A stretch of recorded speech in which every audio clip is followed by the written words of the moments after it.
ഞാൻ ഒരു ദിവസം ഓടി വന്ന് മേയറായ ആളല്ല. ഇതിനേക്കാൾ ടെൻഷനുള്ള പദവികളിലിരുന്ന് ചുമതലകൾ വഹിച്ചിട്ടുണ്ട്. പലരും ചോദിച്ചല്ലേ ഡൽഹിയിൽ പോയിട്ട് എന്ത് കിട്ടി? ഡൽഹിയിൽ പോയിട്ട് കിട്ടിയ രാവിലെ രാത്രി ഒക്കെ തിരക്കാണ്. ഒരു കാര്യം ചെയ്തത്, ഒരു ദിവസം ഡ്രങ്ക് കുടിക്കും. ഒരു ദിവസം എൻ്റെ കാറിലൂടെ രാവിലെ, ഞാൻ പറയുന്നത് ഒരു ദിവസം എൻ്റെ കാറിലൂടെ രാവിലെ വന്നിട്ട് വൈകുന്നേരം വരെ നിങ്ങൾക്ക് മാധ്യമ ഒരാളുടെ യാത്ര ചെയ്യാം. ഒരു ബിസി ആയ ഒരു ലൈഫ്. മറ്റേത് ഞങ്ങളുടെ സമാധാനത്തിൽ പോയിക്കൊണ്ടിരുന്നതാണ്. ഉള്ളൊരു ബിസി. ഏറ്റവും നല്ല മന്ത്രിയായിരുന്നു ചോദിച്ചാൽ രാജേഷ് ആരും പറയും? ആരും പറയില്ല.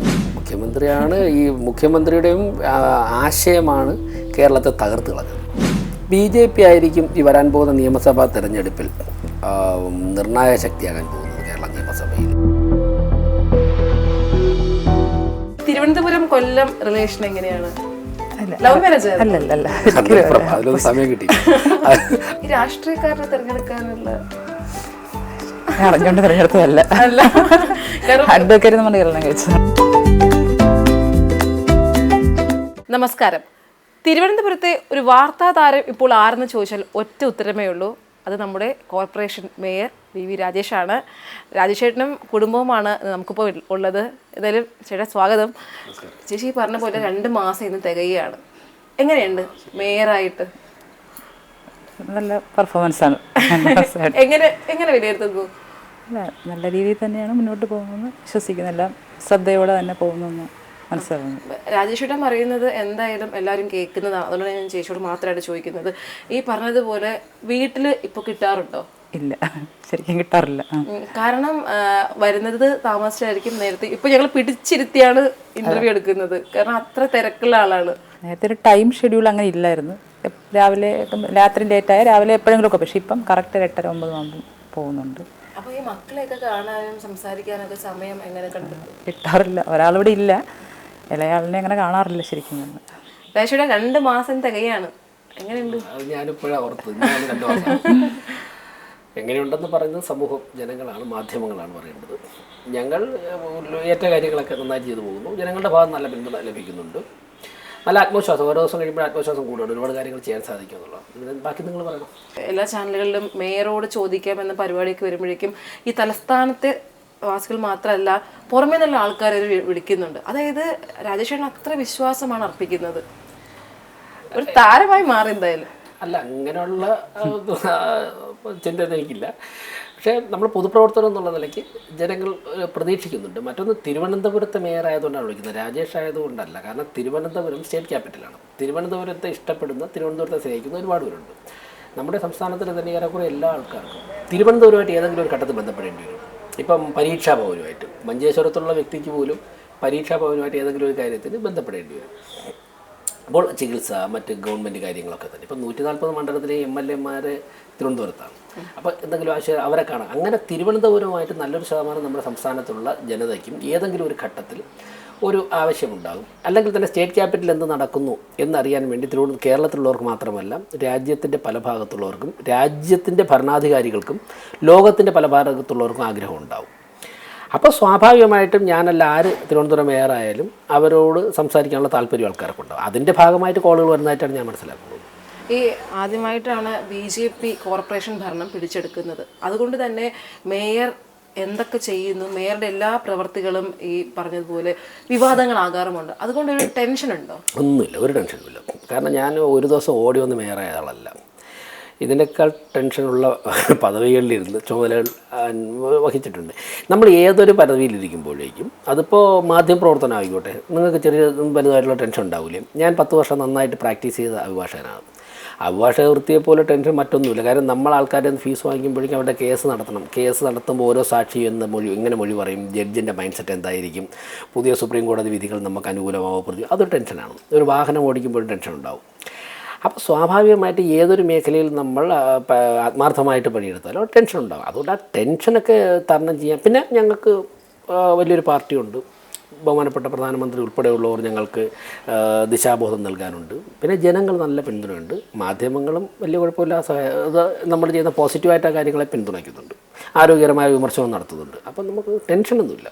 തിരുവനന്തപുരം കോർപ്പറേഷൻ BJP പിടിച്ചു കഴിഞ്ഞ 45 ദിവസത്തിനകം പ്രധാനമന്ത്രി വരുമെന്ന് പറഞ്ഞു. പ്രധാനമന്ത്രി വന്നു. ആ സമയത്ത് രാജേഷ് ചേട്ടൻ്റെ പ്രസംഗം തീപ്പൊരി പ്രസംഗമായിരുന്നു, ഇംഗ്ലീഷിലും മലയാളത്തിലും ഒക്കെ. എങ്ങനെ ഉണ്ടായിരുന്നു? ഭാര്യ എന്ന നിലയിൽ ഭയങ്കര അഭിമാനം കൊണ്ടോ?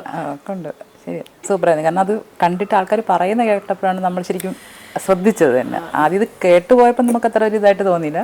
പിന്നെ എല്ലാവരും പറഞ്ഞപ്പോൾ ഞങ്ങൾ കൂടുതൽ ശ്രദ്ധിച്ചപ്പോൾ ഭയങ്കര അടിപൊളിയായിരുന്നു. കാരണം വേണ്ട കാര്യങ്ങൾ മാത്രമേ അതിനകത്ത് പറഞ്ഞുള്ളൂ, നന്നായിട്ട് പറഞ്ഞു തന്നെ. ഇപ്പൊ ഒരു മേയർ ആയതുകൊണ്ട് തന്നെ പുറമേ നിന്ന് ശുപാർശകളൊക്കെ വരാറുണ്ടോ? ഒന്ന് പറയാമോ, പറയാമോ എന്നൊക്കെ വരാറുണ്ടോ? കാര്യം വീട്ടിൽ തന്നെ ഒത്തിരി ആൾക്കാർ വരുന്നുണ്ട്. പിന്നെ പരിചയക്കാരും പരിചയമില്ലാത്തവരും നമ്പർ തപ്പി വിളിക്കുന്നുണ്ട്. ഈ പറഞ്ഞതുപോലെ അതുകൊണ്ട് തന്നെ ജീവിതം മൊത്തം മാറി മറിഞ്ഞായിരിക്കും അല്ലേ? ഒരു ബിസി ആയ ഒരു ലൈഫ്. മറ്റേത് ഞങ്ങളൊരു സമാധാനത്തിൽ പൊയ്ക്കൊണ്ടിരുന്നതാണ്. ഇപ്പം ഫുള്ളൊരു ബിസി. എന്താണ് സമാധാനമൊക്കെ കുറഞ്ഞു? സമാധാനം കുറല്ല, ഉറക്കം. രാത്രി ലേറ്റായി ഉറക്കം. വീട്ടിലെല്ലാവരും ഉള്ളൊരു അതിൻ്റെ പ്രശ്നമുള്ളൂ, വേറെ പ്രശ്നമൊന്നുമില്ല. ഇനിയിപ്പോൾ അത് ആ രീതിയിലൂടെ നമ്മളിനി ഭയങ്കര ബിസിയാണ്. കാരണം ഈ മേയർ ആകുന്നതിന് മുൻപ് ചില സൂചനകളൊക്കെ കേട്ട് തുടങ്ങിയപ്പോഴേ ഞാൻ വിളിച്ചു തുടങ്ങിയതാണ്. അവിടെ നിന്ന് ഇപ്പൊ ഈ ഒരു ഇന്റർവ്യൂ എടുക്കാൻ തന്നെ നല്ല പാടുപെട്ടു. എന്താ ഇത്ര തിരക്കത്? രാവിലെ രാത്രി ഒക്കെ തിരക്കാണ്. ഒരു കാര്യം ചെയ്തത്, ഒരു ദിവസം എൻ്റെ കൂടിക്കുള്ളൂ. ഒരു ദിവസം എൻ്റെ കാറിലൂടെ രാവിലെ, ഞാൻ പറയുന്നത് ഒരു ദിവസം എൻ്റെ കാറിലൂടെ രാവിലെ വന്നിട്ട് വൈകുന്നേരം വരെ നിങ്ങൾക്ക് ഒരാളുടെ യാത്ര ചെയ്യാം. അപ്പോഴേക്കും സ്വാഭാവികമായിട്ടും നമ്മൾ അത്രത്തോളം അവൈലബിൾ ആയാൽ മാത്രമേ ജനങ്ങളുടെ പ്രതീക്ഷയുടെ പകുതിയെങ്കിലും നമുക്ക് വരാൻ സാധിക്കുകയുള്ളൂ. നമ്മുടെ തിരക്കെന്ന് പറയുമ്പോഴേക്കും ജനങ്ങൾക്ക് വേണ്ടി അവൈലബിൾ ആവുക എന്നുള്ളതാണ്. ഇന്നലെ തന്നെ 6-7 മീറ്റിങ്ങുകൾ ഞാൻ അറ്റൻഡ് ചെയ്തു. കോർപ്പറേഷൻ സെക്രട്ടറി ഉൾപ്പെടെയുള്ള കോർപ്പറേഷൻ ഉദ്യോഗസ്ഥർ ഉൾപ്പെടെയുള്ളവരുടെ 3 മീറ്റിംഗ്. അതിൽ ഒന്ന് ആദ്യം രാവിലെ ഇന്നലെ നടത്തിയത് വാട്ടർ അതോറിറ്റിയുടെ സൂപ്രണ്ടിങ് എഞ്ചിനീയർ, അസിസ്റ്റൻറ്റ് എക്സിക്യൂട്ടീവ് എഞ്ചിനീയർമാർ എല്ലാവരുമായിട്ട്, അസിസ്റ്റൻറ്റ് എഞ്ചിനീയർമാർ, എക്സിക്യൂട്ടീവ് എഞ്ചിനീയർമാർ എല്ലാവരുമായിട്ട് കോർപ്പറേഷൻ ഉദ്യോഗസ്ഥന്മാർ ഒരു 45 കോർപ്പറേഷൻ കൗൺസിലർമാർ കുടിവെള്ള പ്രശ്നം ചർച്ച ചെയ്യാൻ വേണ്ടി. അത് കഴിഞ്ഞിട്ട് പത്രസമ്മേളനം. അങ്ങനെ ഞാനൊരു 6 പരിപാടികൾ ഉൾപ്പെടെ 11, എൻ്റെ വാർഡിൽ പരിപാടി ഉൾപ്പെടെ 11 പരിപാടികളാണ് ഇന്നലെ അറ്റൻഡ് ചെയ്തത്. ഈ 11 പരിപാടികൾ നമ്മൾ അവൈലബിൾ ആയാൽ മാത്രമേ നമുക്ക് ജനങ്ങളുടെ പ്രതീക്ഷയുടെ ഒരു പകുതിയെങ്കിലും വരാൻ സാധിക്കുകയുള്ളൂ. അപ്പോൾ അത്രത്തോളം അവൈലബിൾ ആവുക എന്നുള്ളതാണ്. ഇതിന് പുറമേ ഒരു 150 ആൾക്കാരെയും കണ്ടു ഇന്നലെ. അപ്പോൾ പിന്നെ എനിക്ക് പോകാൻ പറ്റാത്ത ചില മീറ്റിങ്ങുകൾ കോർപ്പറേഷൻ ഉദ്യോഗസ്ഥരെ അയച്ചു. അപ്പോൾ ഞാനല്ല ആര് സ്ഥാനത്തിരുന്നാലും നമ്മൾ അത്രത്തോളം അവൈലബിൾ ആയാൽ മാത്രമേ നമുക്ക് നാടിന് മുന്നോട്ട് കൊണ്ടുപോകാൻ സാധിക്കുകയുള്ളൂ. ഇപ്പോൾ എല്ലാവരും ഉറ്റുനോക്കുന്നത് ഇനി വരാൻ പോകുന്ന പൊങ്കാലയാണ്. അപ്പോൾ ആറ്റുകാൽ പൊങ്കാല എന്ന് പറയുന്ന സ്ത്രീകളുടെ ഉത്സവം തന്നെയാണ്. അതും ഒരു BJP നേതൃത്വം നൽകുന്ന ഒരു കോർപ്പറേഷൻ്റെ കീഴിൽ ഇപ്പോൾ വരുന്ന പൊങ്കാല. എങ്ങനെയാണ് ഒരുക്കങ്ങളൊക്കെ പൂർത്തിയായ? വെല്ലുവിളികൾ എന്തെങ്കിലും ഉണ്ടോ? അല്ല, കോർപ്പറേഷൻ്റെ കീഴിലാണ് പൊങ്കാല നടക്കുന്നത്, അങ്ങനെയല്ല നമ്മൾ എടുക്കേണ്ടത്. നമ്മൾ നാട് ഒരുമിച്ച് കാര്യങ്ങൾ നടത്തുന്നു. കോർപ്പറേഷൻ ചെയ്യേണ്ട ചില കാര്യങ്ങളുണ്ട്. ഇപ്പോൾ നഗരം വൃത്തിയാക്കുക, അതോടൊപ്പം തന്നെ പരമാവധി മറ്റുള്ള ഇൻഫ്രാസ്ട്രക്ചറിൻ്റെ കാര്യത്തിൽ കോർപ്പറേഷൻ്റെ മെഷീനറി വെച്ചുകൊണ്ട് ചെയ്യാനുള്ള കാര്യം അത് കോർപ്പറേഷൻ ചെയ്യുന്നു. സംസ്ഥാന സർക്കാർ കോർഡിനേറ്റ് ചെയ്യേണ്ട ഒരുപാട് കാര്യങ്ങളുണ്ട്. ഇതിൻ്റെ ഈ രണ്ടിനോടൊപ്പം വിവിധ ഡിപ്പാർട്ട്മെൻറ്റുകൾ, ആറ്റുകാൽ ക്ഷേത്ര ട്രസ്റ്റ്, അതിലൊക്കെ ഉപരി തിരുവനന്തപുരത്ത് ലക്ഷക്കണക്കിന് വരുന്ന ജനങ്ങൾ ഒരു ആതിഥേയത്വം വഹിക്കുകയാണ്. ഓരോ വീട്ടുകാരുമാണ് നടത്തുന്നത്. അതിന് ഞങ്ങളൊരു ഫെസിലിറ്റേറ്ററായിട്ട് ഞങ്ങൾ നിൽക്കുന്നു. അക്കാര്യം തിരുവനന്തപുരം കോർപ്പറേഷൻ ചെയ്യുന്നതിനൊരു സിസ്റ്റമുണ്ട്. വർഷങ്ങൾക്ക് മുമ്പ് തന്നെ രൂപം കൊണ്ടൊരു സിസ്റ്റമുണ്ട്. ആ സിസ്റ്റത്തിൽ ഓരോ വർഷവും വരുത്തേണ്ട ചെറിയ ചെറിയ മാറ്റങ്ങളുണ്ട്. അത് ഞങ്ങൾ വരുത്തിയിട്ടുണ്ട്. പിന്നെ ഞങ്ങൾക്കും ഒരു കൗതുകമുണ്ട്, ജനങ്ങൾക്കും ഒരു കൗതുകമുണ്ട്. BJP ഭരിക്കുമ്പോഴാണ് പൊങ്കാല നടക്കുന്നത് എന്നുള്ളൊരു കൗതുകമുണ്ട്. ആ കൗതുകം ഞങ്ങളും ആസ്വദിക്കുകയാണ്. പക്ഷേ വളരെ ആത്മാർത്ഥമായിട്ട് ഞങ്ങൾ പണിയെടുക്കുന്നത് കൊണ്ട് തന്നെ എല്ലാവരുടെയും സഹായത്തോടെ നന്നായിട്ട് നടത്താൻ പറ്റും. ഈ കുടിവെള്ള പ്രശ്നമൊക്കെ ഇപ്പോൾ ഉയർന്നു വരുന്നുണ്ട്. അപ്പോൾ അതിനൊക്കെ മറികടക്കാനായിട്ട് ഇനിയും ഞങ്ങളുടെ കയ്യിൽ ഇപ്പോൾ 107 ടാങ്കറുകൾ കോർപ്പറേഷൻ്റെ കയ്യിൽ ഉണ്ട്. കോർപ്പറേഷൻ്റെ ടാങ്കർ ഞങ്ങൾ റെൻറ്റിനെടുത്താണ് ടാങ്കറുകളായിട്ട്. കഴിഞ്ഞ ദിവസം നടന്ന യോഗത്തിൽ ഞങ്ങളുടെ തീരുമാനമെടുത്തതിൻ്റെ അടിസ്ഥാനത്തിൽ 60 ടാങ്കറുകൾ കൂടി ഈ കുടിവെള്ള ക്ഷാമം രൂക്ഷമാകുന്നുവെന്ന് റിപ്പോർട്ട് വന്നിട്ടുള്ള 60 വാർഡുകൾക്ക് ഒരു വാർഡിന് ഒരു ടാങ്കർ വെള്ളം നിറച്ച് കൊടുക്കുകയാണ്. എപ്പോഴാണോ ആ വെള്ളം തീരുന്നത് അടുത്ത നിമിഷം ദൂരെ അങ്ങ് പോകണ്ട, ഈ ഐരാണിമുട്ടത്തുനിന്നോ അല്ലെങ്കിൽ നമ്മുടെ വെള്ളയമ്പലത്തുനിന്നോ വെള്ളം എടുക്കുവാനുള്ള പെർമിഷൻ കൊടുത്തിട്ടുണ്ട്. നാളെ 27-ാം തീയതി വൈകുന്നേരം മുതൽ. പിന്നെ ശുദ്ധജലക്ഷാമം തീരുന്നത് വരെ ഈ ടാങ്കർ കോർപ്പറേഷൻ്റെ ചെലവിൽ 60 വാർഡുകളിൽ ഓടുകയാണ്. അപ്പോൾ ഒരു കൗൺസിലറെ അവിടുത്തെ ഹെൽത്ത് ഇൻസ്പെക്ടറെ ഏൽപ്പിക്കുകയാണ്. അപ്പോൾ അവർക്ക് ആ വാർഡിനെ കുറിച്ച് നന്നായിട്ട് അറിയാം. എവിടെയാണോ വെള്ളം ബുദ്ധിമുട്ടെന്ന് അറിഞ്ഞാൽ അപ്പോൾ ആ ടാങ്കർ 2, 3, 5 മിനിറ്റ് കൊണ്ട് ഓടി അവിടെ എത്തുകയാണ്. അപ്പോൾ വാട്ടർ അതോറിറ്റിയോട് വെള്ളം തരാൻ വേണ്ടി പറഞ്ഞിട്ടുണ്ട്. ഇനി കൂടുതൽ ഏതെങ്കിലും വാർഡുകളിൽ നിന്ന് വരുന്നതിരിക്കും ഒരു ടാങ്കർ ഫുൾ വെള്ളമായിട്ട് വാർഡിൽ കൊടുക്കുകയാണ്. കോർപ്പറേഷന് വാട്ടർ അതോറിറ്റി തരുന്ന വെള്ളം എത്തിക്കാനേ സാധിക്കുകയുള്ളൂ. ഇവിടെ ഒരു പ്രതിസന്ധി, ഇട റോഡുകളിലൂടെ ടാങ്കർ കയറാൻ പറ്റില്ല. ചെറിയ സ്കൂട്ടർ പോകുന്ന റോഡിലൂടെ അവിടെ നീളമുള്ള ഹോസിട്ട് പരമാവധി എത്തിക്കും. അതിനുശേഷം ആൾക്കാർ വന്ന് വെള്ളം കൊണ്ടുപോകണം എന്നുള്ളതാണ്. പിന്നെ ഇങ്ങനെ കോർപ്പറേഷൻ ചെയ്യേണ്ട കാര്യങ്ങൾ ചെയ്യും. മറ്റൊന്ന് പ്രധാനപ്പെട്ട കേന്ദ്രങ്ങൾ, ഇപ്പോൾ ടൗണുകളിലൊക്കെ തന്നെ വലിയ ടാങ്ക് വെച്ചിട്ട് വെള്ളം നിറച്ചതിൽ വെച്ചിരിക്കും. അത്തരം കാര്യങ്ങൾ നമ്മൾ ചെയ്തിട്ടുണ്ട്. ഇനിയിപ്പോൾ മറ്റു കാര്യങ്ങൾ നോക്കുകയാണെങ്കിൽ ഈ തിരുവനന്തപുരം കോർപ്പറേഷൻ BJP പിടിച്ചെടുത്തതിന് ശേഷം മോദിയുമായൊരു കൂടിക്കാഴ്ച ഉണ്ടായിരുന്നു. ട്രെയിനിലാണ് പോയത്. ഈ വഴിനീള സ്വീകരണങ്ങളൊക്കെ ഉണ്ടായിരുന്നു. എങ്ങനെ ഉണ്ടായിരുന്നു അത്തരം സ്വീകരണങ്ങളൊക്കെ? പുതിയൊരു അനുഭവമായിരുന്നു. ട്രെയിനിൽ ഒരുപാട് യാത്ര ചെയ്തിട്ടുണ്ട്. കഴിഞ്ഞ കുറേ കാലം ട്രെയിൻ യാത്ര കുറവാണ്. ട്രെയിനിൽ ഞങ്ങൾ ഒരുപാട് യാത്ര ചെയ്തിട്ടുണ്ട്. പക്ഷേ ABVP സമ്മേളനങ്ങൾക്ക് യാത്രയുണ്ട്.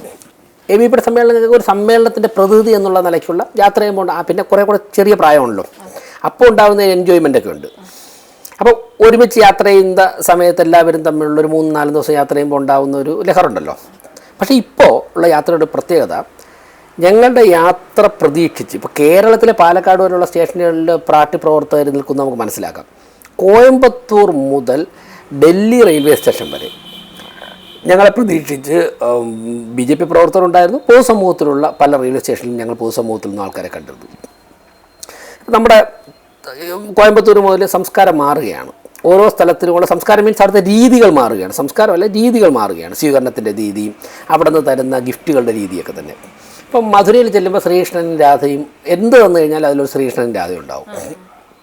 നാഗ്പൂർ ചെല്ലുമ്പോൾ ഓറഞ്ചാണ് നാഗ്പൂരത്തെ പ്രത്യേകത. ആ പ്രത്യേകത ഞങ്ങളുടെ RSSൻ്റെ ആസ്ഥാനം കൂടിയാണ്. ഗ്വാളിയറിൽ അതായിരിക്കില്ല. അപ്പോൾ പിന്നെ നമ്മളിപ്പോൾ ആന്ധ്രയിലൂടെ കടന്നു പോകുമ്പോൾ എൻ്റയർലി ഡിഫറൻ്റ് ആയിട്ടുള്ള ഭാഷയും ഡിഫറൻ്റ് രീതികളും. ഇതൊക്കെ തന്നെ കേരളത്തിൽ ഉണ്ടായ വലിയ രാഷ്ട്രീയ മാറ്റത്തെ സ്വീകരിക്കുവാൻ വേണ്ടി അവരൊക്കെ നിൽക്കുമ്പോഴേക്ക് വ്യത്യസ്തമാർന്ന ഭക്ഷണങ്ങൾ, വ്യത്യസ്തമായ സമ്മാനങ്ങൾ, മുദ്രാവാക്യം വിളികൾ, ഭാഷ, സ്നേഹപ്രകടനങ്ങൾ. ഇപ്പോൾ തമിഴ്നാട്ടിലുള്ള ആൾക്കാർ നമ്മളെ ആദരിക്കും പോലെ അല്ല, കുറേ കൂടെ തീവ്രമാണ് ആന്ധ്രയിൽ. മറ്റുള്ള സംസ്ഥാനങ്ങൾ ചെല്ലുമ്പോൾ കുറച്ചുകൂടെ നിശബ്ദമായിട്ടുള്ള ചില സംസ്ഥാനങ്ങൾ, പക്ഷേ അവരുടെ സ്നേഹപ്രകടനം കൂടുതലായിരിക്കും.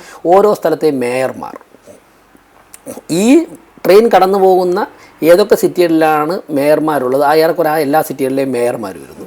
ഡൽഹി ചെല്ലുമ്പോൾ അവിടുത്തെ സംസ്ഥാന പ്രസിഡൻറ്റും അവിടുത്തെ മേയർ ഉൾപ്പെടെ. പിന്നെ ഞങ്ങളുടെ 3 ദിവസം 3-4 മേയർമാർ വന്നിട്ട് ഞങ്ങൾ ചോദിക്കുന്നതിനൊക്കെ മറുപടി പറയാൻ സാധിക്കും. ഡൽഹി മുഖ്യമന്ത്രി ബഹുമാനപ്പെട്ട പ്രധാനമന്ത്രിയുടെ കഴിഞ്ഞ 45 വർഷത്തെ കേരള എക്സ്പീരിയൻസ്, അദ്ദേഹത്തിൻ്റെ കേരളത്തിൻ്റെ ഉള്ള സ്നേഹം, കേരളത്തെ BJP പ്രവർത്തകരുള്ള ഞങ്ങളുടെ ത്യാഗമനോഭാവം ഉണ്ടല്ലോ. പ്രത്യേകിച്ച് സദാനന്ദ മാഷിൻ്റെ പ്രസംഗം പാർലമെൻറ്റിൽ നടന്നതിന് ശേഷമാണ് ഞങ്ങൾ കേരളത്തിൽ യാത്ര ചെയ്യുന്നത്, അല്ല ഞങ്ങൾ ഇന്ത്യയിൽ ട്രെയിനിൽ യാത്ര ചെയ്തു.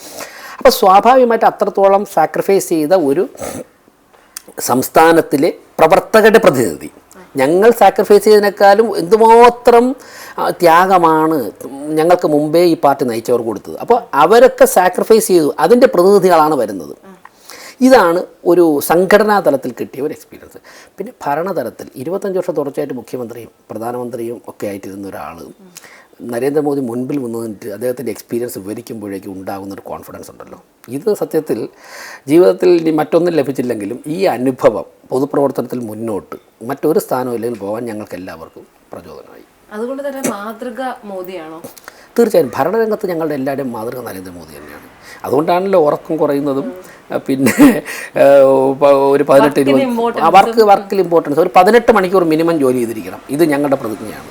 ദിവസം ഓരോ ദിവസം കഴിയുമ്പോഴും അനലൈസ് ചെയ്ത് നോക്കും. ഇന്ന് ഏറെക്കുറെ എത്ര മണിക്ക് വീട്ടിൽ നിന്ന് ഇറങ്ങി, എത്ര മണിക്കാണ് നമ്മൾ തിരിച്ചു വരുന്നത്. ആ ഒരു 18 മണിക്കൂർ നിർബന്ധമായിട്ട് ജോലി. ചേച്ചി പറയുന്നുണ്ട് ഉറങ്ങാനും ഒന്നും ആളെ കിട്ടാറില്ല, എണീക്കുന്നതൊക്കെ ഈ വളരെ കുറച്ച് സമയമാണ് വീട്ടിലുണ്ടാകുന്നത്, അത് രാത്രി വളരെ കുറച്ച് സമയം. നമ്മൾ ഉറങ്ങിയ നാട് ഉറങ്ങിപ്പോകും. ഇപ്പോൾ എൻ്റെ പലരും ചോദിച്ചോളൂ, ഇന്നലെ ബഡ്ജറ്റ് അവതരിപ്പിച്ചു ഇങ്ങനെയാണ്. ഈ ചുരുങ്ങിയ ഇന്നും ഫെബ്രുവരി 28 ദിവസമേ ഉള്ളൂ, അതുകൊണ്ട് 60 ആയില്ല. ഇന്ന് 56-57 ദിവസമേ ഉള്ളൂ ചുമതലയായിട്ട്. ഈ 56-57 ദിവസം കൊണ്ട് ഇത്രയും ഡീപ്പായിട്ടൊരു ബഡ്ജറ്റ് എങ്ങനെ അവതരിപ്പിക്കാൻ സാധിച്ചു എന്നുള്ളതാണ്. അങ്ങനെ 18 മണിക്കൂർ ജോലി ചെയ്യുന്നതുകൊണ്ടാണ്. മറ്റൊന്ന് ഞങ്ങളുടെ പലരും ചോദിച്ചല്ലോ ഡൽഹിയിൽ പോയിട്ട് എന്ത് കിട്ടി. ഡൽഹിയിൽ പോയിട്ട് കിട്ടിയ അനുഭവവും എക്സ്പീരിയൻസും സെൻട്രൽ ഗവൺമെൻറ് കോൺട്രിബ്യൂഷനുമാണ് 2000 പേർക്ക്, ആർക്കെങ്കിലും 2000 പേർക്ക് എല്ലാ എലിജിബിൾ ആയിട്ടുള്ള 2000 പേർക്ക് വീട് കൊടുക്കാൻ വേണ്ടി ഞങ്ങൾ കോർപ്പറേഷൻ വീട് കൊടുക്കും. സംസ്ഥാന സർക്കാരും കേന്ദ്ര സർക്കാരിൻ്റെ ഷെയർ കിട്ടിയാൽ ഞങ്ങൾ സ്വീകരിക്കും.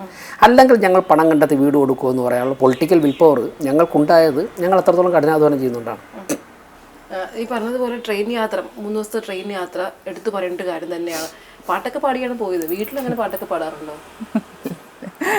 പാട്ട് അവർ പാടിയപ്പോൾ ഞാൻ കൂടെ ഇരുന്ന് പാടി. പാട്ടൊക്കെ പാടി ചേച്ചി. വീട്ടിലെങ്ങനെയാണ് ആള്?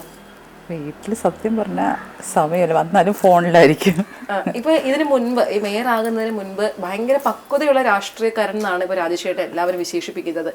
വീട്ടിലെങ്ങനെയാണ്? വീട്ടില് കുറച്ച് ലിബറലാണ്. പക്വത കാണിക്കാൻ പറ്റൂല, കാരണം മക്കളും ഇച്ചിരി നല്ല ഫ്രണ്ട്ലിയാണ്. ഇവിടെ അങ്ങനെ പ്രശ്നമൊന്നുമില്ല, നല്ല ഫ്രണ്ട്ലി. പാട്ടൊക്കെ പാടുന്ന ഒരു കുഞ്ഞു ഗായകൻ ഇല്ല, പാട്ട് പാടാറില്ല. ഇല്ല. കലാപരമായിട്ടും കായികപരമായിട്ടും ഒന്നും ചെയ്യാറില്ല. പാട്ടൊക്കെ പാടി അങ്ങനെ പെട്ടെന്ന് പാടാൻ പറഞ്ഞു കഴിഞ്ഞാൽ ഒരു ഭക്തികാരാണെങ്കിലും ചേട്ടൻ ഏത് പാടും? ചേച്ചിയുടെ സപ്പോർട്ട് ചെയ്യും. അതായത് ABVPയിലും സംഘത്തിൻ്റെ ശാഖയിലും പോകുമ്പോൾ പിന്നെ BJPയുടെ ശില്പശാലകളിലും ഈ ശിബിരഗീതം അതുപോലെ സംഘത്തിൻ്റെ ശാഖയിൽ ഗണഗീതമൊക്കെ തന്നെ ഞങ്ങളുടെ ജീവിതത്തിൻ്റെ ഭാഗമാണ്. ABVPയിലും ശിബിരഗീതം ഒക്കെ ഉണ്ട്. നമ്മുടെ മീറ്റിംഗ് തുടങ്ങുന്നതിന് മുൻപ് ശിബിരഗീതം പാടാറുണ്ട്. അതോടൊപ്പം തന്നെ വന്ദേ മാതരം എല്ലാ BJP മീറ്റിങ്ങുകളിലും പാടാറുണ്ട്. അപ്പോൾ അത് ഒരുമിച്ച് ഒരു സമൂഹഗാനത്തിൻ്റെ മോഡലങ്ങ് പാടുകയാണ്. അങ്ങനെ ട്രെയിനിൽ നമ്മുടെ പ്രവർത്തകരെല്ലാം കൂടെ പിന്നെ 3 ദിവസം എന്തെങ്കിലും ചെയ്യണ്ടേ അതിനകത്ത്. ഇല്ല, പാടാൻ പറ്റില്ല. പാടിക്കഴിഞ്ഞാലേ ഈ ഇൻ്റർവ്യൂവിൻ്റെ ബാക്കി എല്ലാ മനോഹാരിതയും പോകും. സാധിക്കില്ല. വേറെ എന്തോന്നും കൂടെ ആരെങ്കിലും 10 പേരുണ്ടെങ്കിൽ ഞാൻ എൻ്റെ കൂടെ പാടാം. ഓൾറെഡി ഏത് പാട്ടുകൊണ്ട് പാടാം. എല്ലാ രാഷ്ട്രീയക്കാരുമായി നല്ല സൗഹൃദം കാത്തു സൂക്ഷിക്കുന്ന ഒരാളാണ്. അപ്പോൾ ഈ ഭരണപക്ഷത്തെ ഈ നമ്മൾ ഇന്ന് സർക്കാരിലെ ഏറ്റവും നല്ല സുഹൃത്ത് ആരെന്ന് ചോദിച്ചാൽ ഒരാളുടെ പേരായിട്ട് പറയാനായിട്ട് പാടില്ല. നിരവധി നല്ല സുഹൃത്തുക്കളുണ്ട്. നിരവധി നല്ല സുഹൃത്തുക്കൾ, നല്ല സൗഹൃദമാണെന്ന് ഞാൻ കേട്ടു. അതുകൊണ്ടാണ് വ്യക്തിപരമായിട്ട് എന്തിനാ സൗഹൃദം കുറയ്ക്കുന്നത്? ആശയപരമായിട്ട് അവർ ഈ നാടിനെ പുറകോട്ടടിക്കുന്നു എന്നുള്ള നിലപാടിൽ നിൽക്കുമ്പോൾ വ്യക്തിപരമായിട്ട് നമ്മൾ തമ്മിൽ ആരും തമ്മിലും ഒരു എതിർപ്പോ വിയോജിപ്പോ ശത്രുതയുടെ ആവശ്യമില്ലല്ലോ. എൻ്റെ പ്രശ്നമില്ല, അതിൻ്റെ ആവശ്യമില്ല. പക്ഷേ ആശയപരമായി നിൽക്കേണ്ട പഥ്യങ്ങൾ പാലിച്ചുകൊണ്ട് തന്നെ നാടിന് ഗുണപ്പെടുന്ന, ജനങ്ങൾക്ക് ഗുണപ്പെടുന്ന കാര്യങ്ങൾ സാധിക്കാമെങ്കിൽ ഒരുമിക്കാം. രണ്ടാം പിണറായി സർക്കാരിന്റെ ഈ കാലയളവ് കഴിയുകയാണ്. അപ്പോൾ ഏറ്റവും നല്ല മന്ത്രിയായിരുന്നു ചോദിച്ചാൽ രാജേഷ് ആരെ പറയും? ആരെയും പറയില്ല. കാര്യം ഈ ഗവൺമെൻറ് കഴിഞ്ഞ 10 വർഷമായിട്ട് നാടിനെ വളരെ പുറകോട്ട് കൊണ്ടുപോയി ജനങ്ങൾക്ക് ജീവിക്കാൻ പറ്റാത്തൊരു സാഹചര്യത്തിലാക്കി. അതിലെല്ലാ മന്ത്രിമാരും ഉത്തരവാദികളാണ്. മുഖ്യമന്ത്രി എങ്ങനെയുണ്ട്? മുഖ്യമന്ത്രിയാണ്. ഈ മുഖ്യമന്ത്രിയുടെയും ആശയമാണ് കേരളത്തെ തകർത്ത് കളഞ്ഞത്. ഇനി അടുത്തൊരു ഇലക്ഷൻ വരാൻ പോവുകയാണ്. BJPക്ക് എത്രത്തോളം പ്രതീക്ഷയുണ്ട്? BJP ആയിരിക്കും ഈ വരാൻ പോകുന്ന നിയമസഭാ തെരഞ്ഞെടുപ്പിൽ നിർണായക ശക്തിയാകാൻ പോകുന്നത് കേരള നിയമസഭയിൽ. ഇപ്പം കോർപ്പറേഷനിൽ ഞങ്ങൾ കാണിച്ചൊരു പെർഫോമൻസ് ഉണ്ടല്ലോ, അതുപോലെ BJPയുടെ തെരഞ്ഞെടുപ്പ് റിസൾട്ടായിരിക്കും ഈ നിയമസഭാ തെരഞ്ഞെടുപ്പ് കഴിഞ്ഞാൽ ഇന്ത്യയിലെ രാഷ്ട്രീയ ചർച്ച. രാജേഷിന്റെ കണക്കൂട്ടിൽ എത്ര സീറ്റ് നേടാം? സീറ്റിൻ്റെ എണ്ണം പറയണമെങ്കിൽ എല്ലാ സ്ഥലങ്ങളിലും സ്ഥാനാർത്ഥികൾ വരണം, ഗ്രൗണ്ടിൽ നിന്നുള്ള പൾസ് വരണം. അതൊക്കെ വന്നതിന് ശേഷം പാർട്ടിയുടെ ഏതെങ്കിലും ഘടകങ്ങൾ ചർച്ച ചെയ്യുമ്പോൾ മാത്രമേ സീറ്റുകളുടെ എണ്ണം പറയാൻ പറ്റുള്ളൂ. അപ്പോൾ ഈ പറഞ്ഞതുപോലെ ബജറ്റ് അവതരിപ്പിച്ചു. അതായത് ഈ ജനക്ഷേമ ബജറ്റാണ്. എല്ലാം വളരെ ചുരുങ്ങിയ കാലയളവ് കൊണ്ടാണ് ബജറ്റിലെല്ലാം ഉൾപ്പെടുത്തിയത്. ഈ ചുരുങ്ങിയ കാലയളവ് കൊണ്ട് ഈ എല്ലാ കാര്യങ്ങളും ഉൾപ്പെടുത്തി ചെയ്യാൻ എങ്ങനെ സാധിച്ചു? ഒന്ന്, ഞങ്ങളൊക്കെ തന്നെ തിരുവനന്തപുരത്ത് കഴിഞ്ഞ് 25-30 വർഷമായിട്ട് പ്രവർത്തനത്തിലുണ്ട്. അപ്പോൾ തിരുവനന്തപുരത്തെക്കുറിച്ച് അറിയാം. തിരുവനന്തപുരത്ത് സാധാരണക്കാരായി മേയർ ആയതിനു ശേഷം വന്ന് പറയും പോലെ അല്ലല്ലോ, മേയർ ആവുന്നതിന് മുമ്പ് ആൾക്കാർ പറഞ്ഞിട്ടുണ്ട്, അക്കാര്യങ്ങൾ അറിയാം. അതുപോലെ തന്നെ തിരുവനന്തപുരത്തെ പ്രമുഖ വ്യക്തികളുമായിട്ടും ഒക്കെ ഞങ്ങൾ നേരത്തെ കാര്യങ്ങളറിയാൻ സംസാരിക്കുന്നുണ്ട്. പിന്നെ കഴിഞ്ഞ 5 വർഷം ഇന്ത്യയിൽ തന്നെ ഒരു മാതൃകാ പ്രതിപക്ഷമായിരുന്നല്ലോ ഞങ്ങൾ. അപ്പോൾ പ്രതിപക്ഷം എന്നുള്ള നിലയ്ക്ക് ഞങ്ങൾ ഭരണപക്ഷത്തിൻ്റെ വീഴ്ചകൾക്കെതിരെ സമരം ചെയ്യാനൊക്കെയുള്ള പഠിച്ച കാര്യങ്ങൾ ഞങ്ങളുടെ പ്രതിപക്ഷം എന്നുള്ള നിലയ്ക്ക് ഞങ്ങൾ വെറുതെ പോയി ഒപ്പിട്ട് ഇറങ്ങിപ്പോകുന്ന പ്രതിപക്ഷം ആയിരുന്നില്ലല്ലോ. ഞങ്ങൾ അതിനകത്ത് 30 ദിവസം സമരത്തിൻ്റെ ഭാഗമായിട്ട് ഒരുമിച്ച് രാത്രിയും പകലും താമസിച്ചിട്ടുണ്ട്. ഈ ഭരണപക്ഷം അങ്ങനെ ചെയ്തിട്ടുണ്ടോ? ഭരണപക്ഷത്തിലുള്ളവർ ചിലവഴിച്ചതിനേക്കാൾ കൂടുതൽ പ്രതിപക്ഷത്തിലുള്ള ഞങ്ങൾ 35 രൂപ അതിനകത്ത് ചിലവഴിച്ചിട്ടുണ്ട്, നിങ്ങൾ മാധ്യമപ്രവർത്തകരുടെ സാന്നിധ്യത്തിൽ. അപ്പോൾ ഞങ്ങൾക്ക് കൃത്യമായിട്ട് കോർപ്പറേഷൻ്റെ ഓരോ പ്രവർത്തനങ്ങളെക്കുറിച്ച് പറയും. അതുകൊണ്ട് തന്നെ ഭരണത്തിൽ വന്ന് സത്യപ്രതിജ്ഞ ചെയ്ത് നേരെ റൂമിൽ ചെന്നിട്ട് ഉടൻ തന്നെ ഫയലുകൾ കണ്ടുപിടിക്കാനും ഒപ്പിടാനും ഉൾപ്പെടെയുള്ള നടപടിയിൽ കടക്കാൻ ഞങ്ങൾക്ക് സാധിച്ചു. ആ എക്സ്പീരിയൻസ് ജനങ്ങളുടെ ഭാഗത്ത് കിട്ടിയ പിന്തുണയാണ് ഈ ചുരുങ്ങിയ ദിവസം കൊണ്ട് ഇത്രത്തോളം ഡീപ്പായിട്ട് പോകാൻ സാധിച്ചത്. ഈ ജനങ്ങളുടെ പിന്തുണയെ പറ്റി പറഞ്ഞു. നിത്യ ചേച്ചിയുടെ പിന്തുണ എങ്ങനെയുണ്ട്?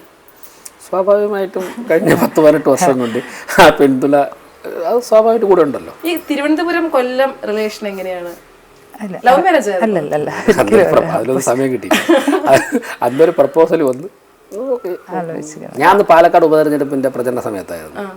കണ്ടു, വീണ്ടും തെരഞ്ഞെടുപ്പ് സമയത്ത് പോയി, സ്ഥലത്ത് പോയി. ഈ രാഷ്ട്രീയക്കാരനെ തിരഞ്ഞെടുക്കാനുള്ള അറിഞ്ഞോണ്ട് തിരഞ്ഞെടുത്തതല്ല, അഡ്വക്കേറ്റ് എന്ന് പറഞ്ഞ കല്യാണം കഴിച്ചതാണ്. അഡ്വക്കേറ്റ് എന്ന് പറഞ്ഞാണ് കല്യാണം കഴിച്ചത്. ഇപ്പൊ എന്താ തിരക്കുള്ള രാഷ്ട്രീയക്കാരനാണെന്ന് അറിഞ്ഞിരുന്നെങ്കിൽ ഒന്നും കൂടി ചിന്തിച്ചേരല്ലേ? കാരണം അത്ര തിരക്കുള്ള ആളാണ്. ഈ മക്കളുടെ കാര്യങ്ങളൊക്കെ നോക്കാൻ സമയം ഉണ്ട്? അത്യാവശ്യം ഞാൻ പെടണം. അതൊക്കെ അവരുടെ വ്യക്തിപരമായ കാര്യങ്ങളൊക്കെ തന്നെ വൈഫ് തന്നെ നിത്യേന നോക്കിക്കോളും. പിന്നെ ഞാൻ അത്യാവശ്യം ബന്ധപ്പെടേണ്ട കാര്യങ്ങളുണ്ട്. ഇപ്പോൾ മക്കളുടെ അഡ്മിഷൻ്റെ മീൻസ് ചോയ്സ്, അതുപോലെ തന്നെ അങ്ങനെയുള്ള ചില കാര്യങ്ങളുണ്ട്. അക്കാര്യങ്ങൾ അവർ പറയും, വൈഫ് പറയും, അല്ലെങ്കിൽ മക്കൾ തന്നെ പറയും. അക്കാര്യങ്ങൾ സമയം കണ്ടെത്തേണ്ടതായിട്ടുണ്ട്, അത് ചെയ്യാറുണ്ട്. മെയിൻ കാര്യങ്ങൾ ഡിസിഷൻ എടുത്ത് ഇങ്ങനെ ചെയ്തോളാൻ പറയും, നമ്മളത് ചെയ്യും. ബാക്കിയുള്ള ഓരോ നിമിഷമുള്ള കാര്യങ്ങളൊക്കെ അങ്ങനെ നടന്നു പോകും. എന്തായാലും വളരെയധികം ചേട്ടാക്കാറ് വളരെ ചുരുങ്ങിയ സമയം കൊണ്ട് ഇത്രയും കാര്യങ്ങളൊക്കെയും നമുക്കൊപ്പം പ്രേക്ഷകരോടൊപ്പം പങ്കുവച്ചതിന് എന്തായാലും എല്ലാവിധ ആശംസകളും. ആറ്റുകാൽ പൊങ്കാല എന്തായാലും ഇത്തവണ ഗംഭീരമാകട്ടെ. നന്ദി. നമസ്കാരം.